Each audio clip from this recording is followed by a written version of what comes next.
So crime doesn't pay, right? We've always known that for a number of years. Do you think it really applies to cyber criminals? I mean, if you try to imagine what the cyber criminal's life is actually like just picture it for a second. Is this kind of what you imagine?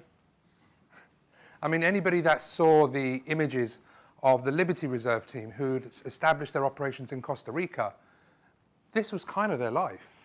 I mean, they lived in Costa Rica and ran a virtual currency which was being used for criminal purposes, really living the high life. It was kind of like the Wolf of Wall Street, but around cybercrime. And the reason is, I think, is because there's such large numbers associated with a lot of the major attacks that we see. I mean, I'll give you an example. You look at, everybody's heard of CryptoWall version 3, right? It's a form of ransomware, and it was only the third variant of this form of ransomware. Now, how much money do you think just sending a single email to people actually made for criminals? 10, 20 million? 100,000 maybe? Well, actually, the truth was a lot higher. We actually publicly went out with a figure of 325 million US dollars. That's how much this group made by sending emails to people. But the reality was that the number was a lot higher. In fact, so my wife sits down and watches EastEnders in the evenings. I don't generally do that. So I sat down and we managed to find a third Bitcoin wallet. And the total amount of money that they made just from this variant of ransomware was actually $600 plus million. That's who you're up against, just to be clear. Does anybody's IT budgets extend to $600 million? I see a couple of salespeople looking. But that's who you're up against. And you know, when they actually make this money, what they do is they reinvest. I mean, of course, some of it is for sex, drugs, and rock and roll, or whatever, whatever it is they do, but they actually reinvest in the code. I mean, their research and development is rapid, because when we published the research on version 3 of CryptoWall, it was actually a Wednesday. We were actually in Las Vegas, and I flew out on the Thursday, and I was really pleased with myself when I got on the plane. And by the time I landed back in London, my phone completely blew up, right? So you know what it's like when you're doing a transatlantic flight and you're always scared about switching your phone on because you don't know how many crises there were. Well, for me, this was, hey, Raj, we picked up another sample. We've now got version 4 of CryptoWall. Oh, and by the way, all of the vulnerabilities that we had with the last version that gave us an insight into their operations, well, they've plugged it all. Well, of course, you got $600 million. Somebody just published research about the vulnerabilities in your code. You're going to fix them, right? It stands to reason. And so over the last year, we've seen a real evolution in, actually, I mean, you all know this, right, with regards to ransomware.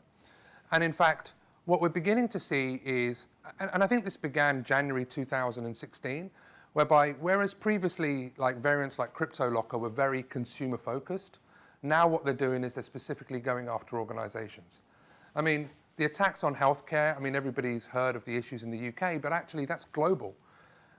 The issue about attacking enterprises isn't just healthcare, but it's local government, it's education. And just to put this into perspective, you know, when we talk about cybercrime, we talk about things like ransomware and DDoS and self-learning and machine learning, stuff that means nothing to the people that it impacts. I mean, my mum and dad have absolutely no idea what I do. Even today, my dad still thinks I work at PC World. Actually, he left his phone on my desk in the kitchen this morning saying, "Can you unlock my mobile phone?" He still thinks I do that. So, but what cybercrime actually is, it's actually a part of society. You know, just think about this. A single email meant that people couldn't get their operations as planned. A single email meant that an entire country lost internet access. Or a single email meant that a country had lost power and electricity was taken from homes all across this entire nation with a single email. And the reason is because people are paying. Now, this particular variant, SAMSA, when it came out in January, after 6 weeks, we analyzed the Bitcoin wallets and we realized that actually people had paid roughly about $100,000 in about 6 weeks. So that's how profitable it is. So I'm going to skip this because I've only got a few slides. Okay. And so not only is it profitable, but the reality is anybody can do this. You know, I've got a presentation that I say, actually, it's entitled, Can My Dad Be a Cybercriminal? And I pick on my dad a lot, but he's usually a good barometer because he doesn't really understand technology at all. I mean, I'll give you an example. For about 6 months, I kept telling my dad to have a PIN code on his phone, and he just wouldn't listen to me.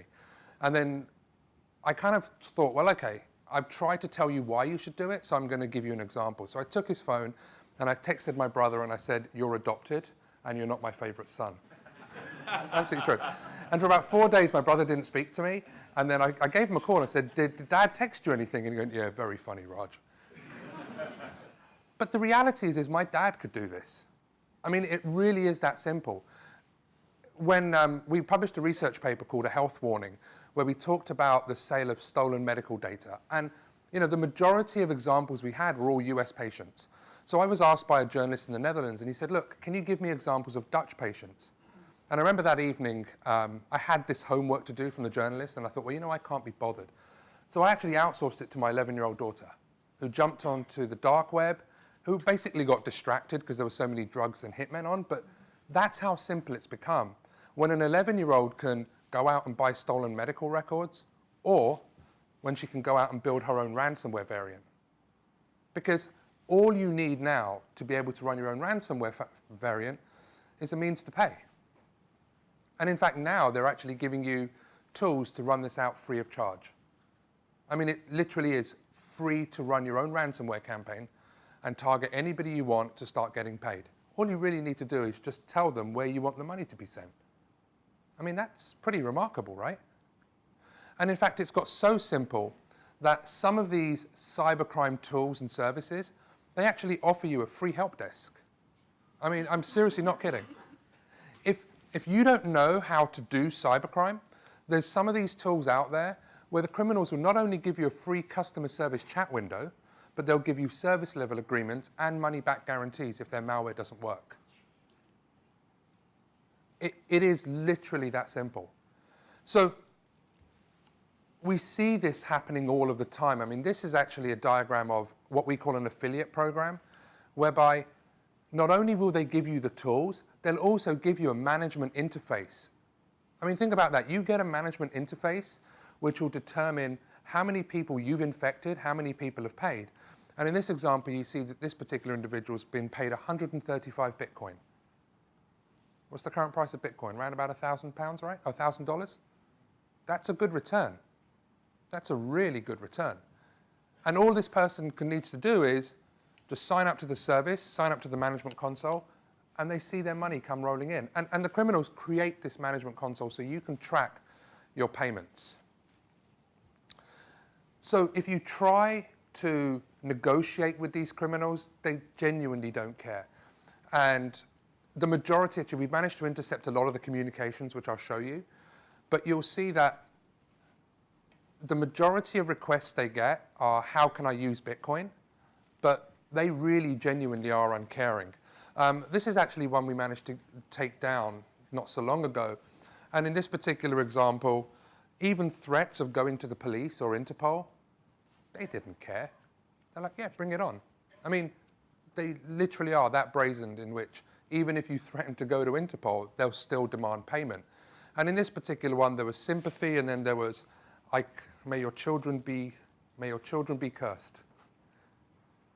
But that's the level of unfeeling that criminals have. And I think, the other thing we have to recognize is that there's a real psychological issue here, because if you ask most people, would you be willing to conduct physical crime? Would you be willing to go and mug somebody in the street? I think it takes a certain type of person to do that, or a certain type of desperation. But when you're attacking people through digital means, it's just an email address. It's just something on the screen. So I suspect it's probably easier, it appears simpler to get into cybercrime because you don't necessarily have that level of emotional guilt. So what can we do about this? And this is kind of my sales pitch, is we need to do something about this, as an industry, by the way. Because quite frankly, I'm actually quite frightened of what the world is going to become. We've read about the vulnerabilities in pacemakers and in cars. And in 3 to 5 years' time, we're all going to be in self-driving cars. And quite frankly, I'm a little bit nervous. So I think it's important the industry comes together. Now, there's been a great term called public-private partnerships. It's a great marketing term, by the way. I see a lot of companies use the term PPP, but we actually launched an initiative on the 25th of July with, by the name of No More Ransom. Has everybody heard of No More Ransom? Good to see our marketing works. By the way, this is not an Intel security product or a website or anything that we're charging money for. It's an initiative that we launched with the Dutch National High-Tech Crime Unit, Europol, and Kaspersky Lab. And what we said was, look, we need to do something about ransomware. I mean, it's getting out of hand. And it kind of reminds me of the film Lord of the Rings. If you remember when Gandalf leaves these mines of Mordor, and he's crossing the bridge, and he puts his staff down and says, "You shall not pass." Well, this is kind of that moment here. We've kind of drawn a line saying no more. We need to do something. So the website is only the public portion of this initiative. But what we've done now is first of all, we ask people, if you've been hit by ransomware, we'll tell you what form of ransomware you've been infected by. And I think that's the first thing that we can do, which is quite beneficial. But the reality is that even though we tell you what form of ransomware you've been hit by, you need to do something about it. And today, the only options you get are pay criminals or lose your data. Not really a great set of options, right? So what we've done now, and actually when we launched on the 25th of July, we made 165,000 decryption keys for the Shade ransomware, publicly available free of charge in free tools. So in other words, you can download this tool and you can decrypt your data if you've been impacted by this form of ransomware. Today, we're just under 30 tools, 20 law enforcement partners, and approximately 20 private sector partners as well. And we've actually prevented actually probably about $3 million US going into the hands of criminals by providing free tools. It's pretty cool, right? Normally I get a round of applause when I say that, just to be... It was louder in Vegas. But think about that for a second. These organizations, we launched an initiative where we collaborate on identifying criminal infrastructure. We support law enforcement in their disruption. We seize criminal infrastructure. We extract decryption keys. We create free tools and we put it online, and we don't even ask you for your email address. We don't even use, we're not tracking you by cookies. You're not going to get a marketing email afterwards to say, please download or please buy these tools. It's anonymous, it's free to use. And also you can report the crime through the site as well. So the National Crime Agency are on there. We've got the likes of the Colombian police. I mean, organizations all across the world. And the really cool part is that it's been so popular. I remember because 2 weeks before we go launch, it was my responsibility to find a hosting provider and have it secured. So I actually forgot. And I was in this room with law enforcement, and they all carry guns in Europe, which is kind of really unnerving. And I kind of realized that I need to get a hosting provider. So I asked Amazon Web Services and Barracuda, listen, do you mind doing me a favor? Can you host a website that's probably going to get attacked? And they went, well, yeah, sure. And I said, do you mind doing it for free? And their response was positive, eventually. But then they asked me this question. They said, well, how many people do you anticipate logging onto this site? I mean, how many visitors are you really going to get on a website about ransomware run by the police? And to be honest, I have no idea, right? There's no precedent at all. What do you think? How many people do you think will access a website about ransomware? Have a guess. 10,000, right? Around about 10,000? Was that generally the consensus? I guessed about 12,000. 12,000 a day, by the way, not 12,000 a year. 12,000. Day one, we had 2.6 million hits. Yeah, I almost created my own DDoS scenario. I was quite proud of that. But here's the cool part. Ever since launch to today, we've had 100% uptime. We had 2.6 million visitors day one, 2.4 million day two, and we're currently trending at around about 500,000 per day. So it's really popular. But of course, not everybody accessing the site are people that we want to access the site. I'm quite proud of the fact that, unlike the Queen, I haven't had a boat named after me. but our initiative actually had ransomware named after us.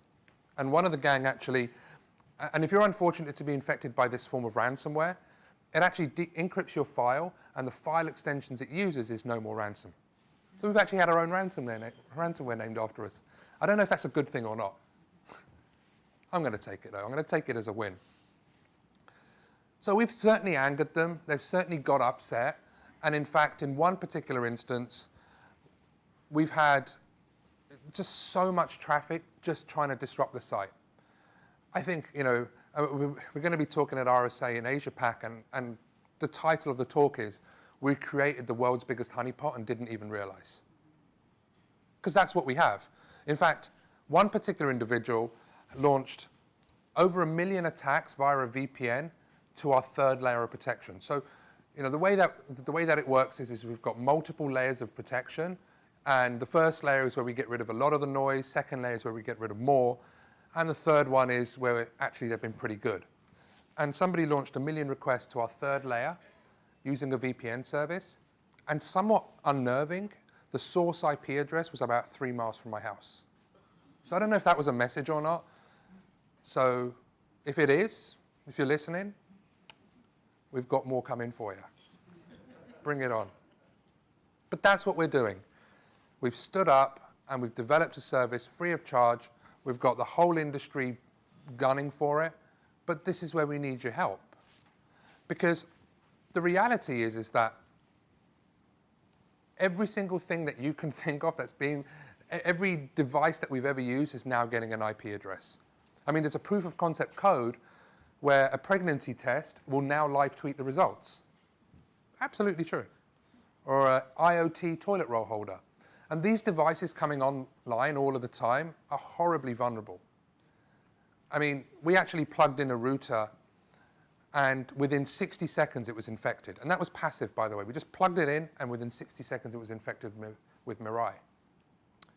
But it's not just routers and pregnancy tests that we've got to worry about, but even cars. I mean, this is actually a proof of concept that we did at Black Hat last year. We actually managed to get an IVI, which was an in-vehicle infotainment system, which is what we use in cars, which connects to all of the various different components of your car. And we were successful in installing ransomware onto it. Proof of concept code. Now, we told the manufacturer a long time ago, and they just ignored us. In fact, it's still out there. You can still buy it. We can still infect your car with ransomware. And we know this. Well, I think this tells us 2 things. First of all, if you live next door to me or any of my researchers, never lend us your car. Absolutely true. This was actually a neighbor's car. Second thing, and I think more importantly, is our dependency upon technology is almost complete. You know, airplanes, cars, pacemakers, all of these devices, all of these systems are now having IP addresses onto them. And you know as well as I do, when these criminals have budgets of $600 million for research and development, you know that they are looking at the next ways to be able to generate revenue. So we need to do something today. I mean, that's all of us, by the way. Every single one of us need to do something. And if that means, you know, being part of initiatives like No More Ransom, then great, right? If you have intelligence that you can share about where the criminals are or the way that the malware works, let us know. Be part of the initiative. Be part of the work. But even if you're not, be a supporting partner. And even if it's just you individually, tweet about it. Tell people about it. When you're at a party and people say, "What do you do?" don't talk to them about malware and stuff like that. Explain to them why this matters. Nearly every single person here has had a phone, well, most people here have had a phone call from somebody that they know that have been hit by ransomware, right? And what's your advice? Use your backups. I haven't got a backup. Oh, well, you know what you say next, right? Well, that's not acceptable. Point them to sites like these. You know, I actually had, my wife's friend actually got hit by identity theft. And we all kind of shrug our shoulders and go, yeah, well, it's low-level fraud. But have you ever tried to recover from an identity theft attack where somebody's cloned your credit cards? You know, it's painful. It is really painful. And the reality was it wasn't credit cards that was the issue, it wasn't the attack, but it impacted credit ratings. It impacted, you know, somebody being able to guess your Twitter account. I mean, just yesterday we saw swastikas plastered all across social media. I mean, if that's your kids whose Twitter accounts that have been hacked, who've got swastikas all over it, do you think it's going to impact their ability to get a job in maybe 10 years? If a recruiter starts to search about them, which is what everybody's doing now anyway. You know, our future digital society relies upon integrity, confidentiality, and availability. But quite frankly, if we just stand idly by, that's the world that we have. We're going to have a world in which you're going to get up in the morning and you're not going to be able to drive your car because somebody's taken it over and is demanding £1,000 payment. Or worse still, you're not going to even be able to go to a hospital to get operations because somebody opened an email. Well, but that's not tomorrow, that's today. So my ask of every single person here is stand up and do something about it. Because quite frankly, you're either on the side of Gandalf or what's the baddie? Sauron, right? But that's my ask. Thank you.